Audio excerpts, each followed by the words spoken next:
Education, tourism या work, चाहे कोई भी पर्पस से आपने ओवरसीज ट्रैवल किया हो या करने वाले हो, आपका कांटेक्ट वीएफएस ग्लोबल से जरूर हुआ होगा या होने वाला है। वीएफएस ग्लोबल एक ऐसी कंपनी जो ना ही गवर्नमेंट है, ना ही एम्बेसी है और ना ही वो खुद वीजा देती है। फिर भी आज तक उन्होंने 542 मिलियन, अगर इंडियन कंटेक्स्ट में बात करें तो 54 crore 20 lakh visa applications process करी है। और ये जो नंबर है उसे हम डिटेल में डिस्कस करेंगे आगे वीडियो में। पर अगर आज भी आप कोई भी वीजा एप्लीकेशन प्लान कर रहे हो तो वो पूरी आप वीएफएस ग्लोबल के बिना नहीं कर सकते। इंडिया में सिर्फ शेंगन वीजा के लिए एक साल में 10 लाख से भी ज्यादा एप्लीकेशंस वीएफएस थ्रू जाती हैं। ये इतनी बड़ी कंपनी है कि इंडियन एक्सप्रेस, डेयर स्पेगल, लेमॉन्ड जैसे 11 कंट्री के मीडिया हाउसेस ने एक साल की इन्वेस्टिगेशन पब्लिश करी है। 150 इंस्पेक्शन रिपोर्ट, 40 गवर्नमेंट डॉक्यूमेंट्स, और इस इन्वेस्टिगेशन में जो निकला वो शॉकिंग था, एंड स्पेशली उन लोगों के लिए जो ओवरसीज ट्रैवल कर चुके हैं या प्लान कर रहे हैं। तो पहले ये समझते हैं कि वीएफएस ग्लोबल है क्या। 2001 में शुरू हुआ, ज़ुरिक और दुबई में हेडक्वार्टर एस्टैब्लिश हुए और आज की तारीख में 71 गवर्नमेंट के साथ कॉन्ट्रैक्ट्स हैं उनके, और 168 कंट्रीज में 4100 से भी ज्यादा एप्लीकेशन सेंटर्स, 542 मिलियन से भी ज्यादा एप्लीकेशन वीएफएस प्रोसेस कर चुका है और 231 मिलियन बायोमेट्रिक्स एनरोल कर चुका है। इसका मतलब यह है कि 231 मिलियन लोगों की फिंगरप्रिंट्स, आंखों की स्कैन और फोटो वीएफएस आज तक कलेक्ट कर चुका है। अब सवाल यह है कि ये कंपनी करती क्या है? क्या ये आपकी वीजा एप्लीकेशन प्रोसेस करती है? नहीं। क्या ये आपका डिसीजन देती है? नहीं। तो एक्चुअली ये करती क्या है? ये आपका अपॉइंटमेंट लेता है, ये आपका फॉर्म कलेक्ट करती है, ये आपका बायोमेट्रिक्स डेटा कलेक्ट करते हैं और आपके डॉक्यूमेंट्स एम्बेसी तक पहुंचाती है।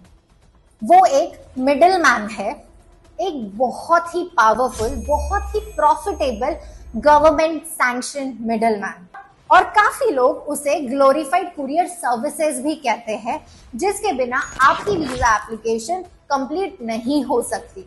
और यही इनका पावर है, और इस पावर का ये क्या करते हैं वो अब पता चला है। ये इन्वेस्टिगेशन क्या कहती है? तो आपका fingerprints, retina scan, face data जो वीएफएस आपसे कलेक्ट करती है, ये किसी सीडी या पेनड्राइव जैसे अनसिक्योर्ड डिवाइसेस में स्टोर होता है। मतलब ये बिना प्रोटेक्शन के हैंडल और ट्रांसपोर्ट किया जाता है। अब दूसरी फाइंडिंग, और ये और भी सीरियस है। शेंगन वीजा कोड का लॉ है कि जब आपका डेटा एम्बेसी तक पहुंच जाता है, वीएफएस को उसे 7 दिन के अंदर अंदर डिलीट करना मैंडेटरी है। 2025 में हंगेरियन कॉन्सुलेट ने ऑफिशियली डॉक्यूमेंट किया कि न्यू दिल्ली वीएफएस सेंटर में 1 महीने पुराना डेटा सिस्टम में अभी भी एक्सेसिबल था। सोचो, 7 दिन का रूल है पर 30 दिन तक डेटा वहीं के वहीं एक्सेसिबल है। क्यों? वीजा एप्लीकेशन के लिए आपने अपना डेटा वीएफएस को दिया, वीएफएस ने एम्बेसी में दिया, और आपने सोचा कि आपका डेटा सेफ है जो 7 दिनों में डिलीट हो जाएगा, बट वो डेटा 1 महीने बाद भी एक्सेसिबल था। तो सवाल ये है कि वो डेटा कहाँ गया और कौन कौन उसे एक्सेस कर रहा था और वो किस तरीके से यूज हो रहा था। जब ये सवाल गवर्नमेंट ने पूछा तो वीएफएस के पास कोई जवाब नहीं था। Now let's talk money. VFS global का ऑपरेटिंग प्रॉफिट 2017 से लेके 2024 के बीच 4 गुना बढ़ गया। 172 मिलियन यूरोज, रुपीज 1500 करोड़ से ज्यादा एक साल का profit. Can you believe it? जबकि एक्चुअल एप्लीकेशन सिर्फ 15% से बढ़ी है। तो ये एक्स्ट्रा प्रॉफिट कहां से आया? ये प्रॉफिट आता है premium lounge, courier services, SMS alerts, आपके पासपोर्ट की होम डिलीवरी। इंडिया में इन सर्विसेज का pre tax margin is up to 70%। अब बात करते हैं इंडियन एक्सप्रेस इन्वेस्टिगेशन की, जहां एक इंडियन एप्लीकेंट का बिल 15,000 आया है, जिसमें से 5,000 तो सिर्फ वैल्यू एडेड सर्विसेज के हैं। 5,000 की वैल्यू एडेड सर्विसेज। सोचो कि एक इंडियन एप्लीकेंट 5,000 की वैल्यू एडेड सर्विसेज क्यों ही खरीदेगा? क्योंकि ये बेची जाते हैं। वीएफएस ने स्टाफ को लो सैलरी पे हायर किया हुआ है और उन्हें मंथली सेल्स टारगेट दिया जाता है इन ऑप्शनल सर्विसेज को बेचने का। मतलब वीएफएस काउंटर पे जो बंदा बैठा है उसकी सैलरी उस चीज पे डिपेंड करती है कि आप जो फाइल सबमिट करने आए हो वो कितनी ऑप्शनल एडेड सर्विसेज लेता है।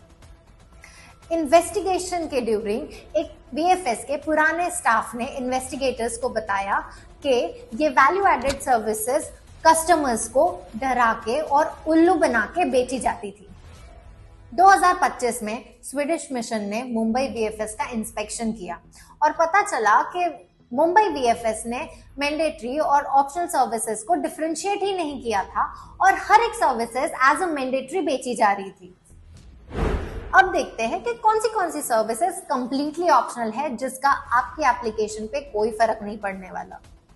फर्स्ट, प्रीमियम लाउंज, जो कि 100% ऑप्शनल है और जिसका कोई फर्क नहीं पड़ता। दूसरा है कुरियर सर्विसेज, आप खुद भी अपने documents pick and drop VFS से करवा सकते हो। तीसरा है एसएमएस अलर्ट, ये भी कंप्लीटली ऑप्शनल है क्योंकि वीएफएस की वेबसाइट्स पे फ्री ट्रैकिंग अवेलेबल है। तो ये समझिए कि काउंटर पे जब आप वीजा फाइल करने जा रहे हो, डॉक्यूमेंट सबमिट करने जा रहे हो, आप क्लियरली बोल सकते हो कि मुझे वैल्यू एडेड सर्विसेज नहीं चाहिए अगर आपको लगता है कि आपको जरूरत नहीं है और इसका कोई भी फर्क आपकी एप्लीकेशन पे नहीं पड़ेगा। और एक बहुत इंपॉर्टेंट चीज, वीएफएस की कोई भी वैल्यू एडेड सर्विसेज आपकी वीजा एप्लीकेशन को इम्पैक्ट नहीं करती, चाहे वो निगेटिवली हो या पॉजिटिवली हो।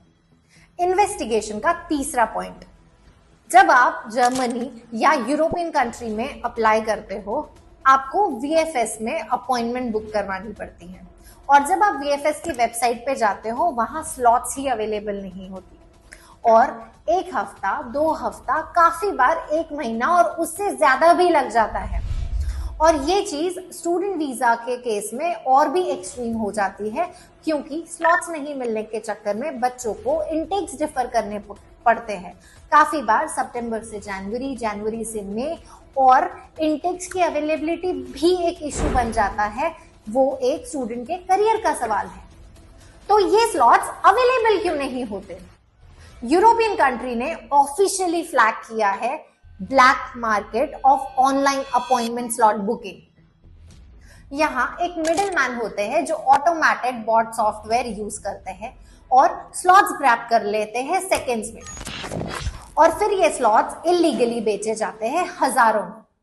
सोचो, आपने लाखों सपने देखे हैं और लाखों लगा दिए हैं अपने पढ़ाई के प्लान में और सिर्फ इन मिडिल मैन के वजह से आपका प्लान होल्ड पे चला जाता है।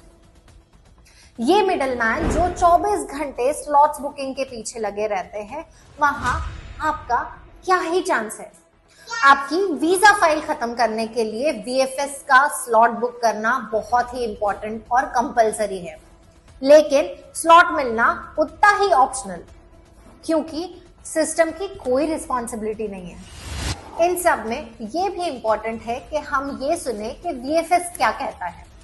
वीएफएस ने ऑफिशियली कहा है कि our services are completely transparent, tightly audited and subject to rigorous and continuous government oversight.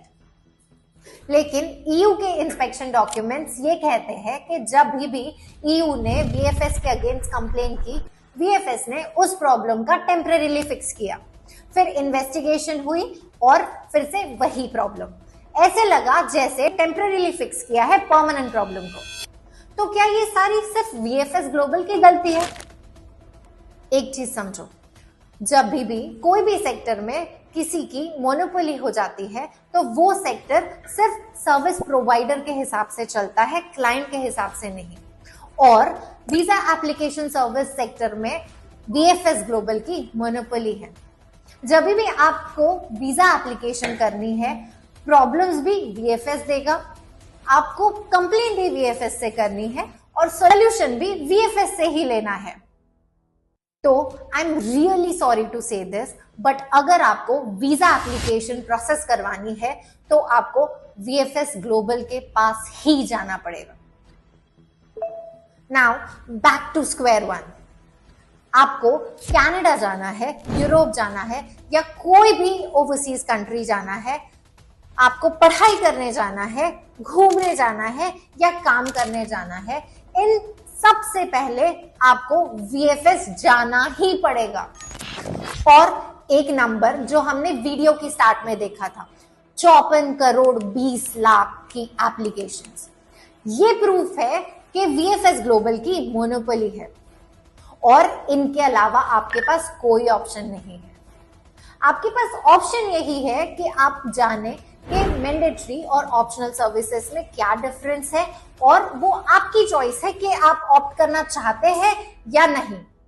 बस एक चीज ध्यान रखें कि वीएफएस की कोई भी सर्विसेज लेने या ना लेने पे आपके वीजा डिसीजन पे कोई इफेक्ट नहीं है।